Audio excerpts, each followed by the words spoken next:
علی نے تکلیف دی ہے، تو میں سب کی بات نہیں کرتا، لیکن اس وقت کے بہت سارے لوگ ایسے تھے جنہیں مولا علی علیہ السلام کی ہر ادا پسند نہیں تھی، پریشان کرتے تھے مولا علی کی ادائیں، اور کام لوگوں کو پریشان کرتا تھا۔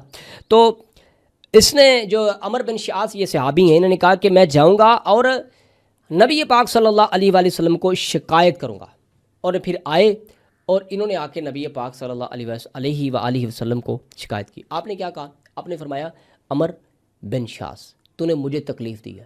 تو صحابی کہتا ہے کہ نعوذ باللہ، اللہ کے پیغمبر میں نے آپ کو کب تکلیف دی؟ آپ نے فرمایا تو نے علی کی شکایت لگائی ہے نا، مجھے تکلیف ہوئی ہے، اور جس نے علی کو تکلیف دی ہے اس نے مجھے تکلیف دی ہے۔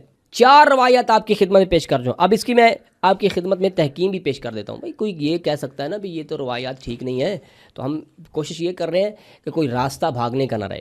اسی مستدرک حاکم علی الصحیحین والی روایت کو الشرعیہ میں بیان کیا گیا ہے، اور اس کے صفحہ نمبر 225 پر انہوں نے اس روایت کو ذکر کیا ہے، اور ساتھ میں حکم بھی لگایا ہے کہ ھذا صحیح، یہ روایت بالکل صحیح ہے۔ اور اسی کو مسند احمد میں ذکر کیا گیا ہے، حمزہ احمد زین کی تحقیق ہے، جلد نمبر اس کی جناب 12 ہے، اور صفحہ نمبر 392 ہے آپ کی خدمت میں۔ اسناد حسن، انہوں نے کہا ہے کہ اس کی سند حسن ہے۔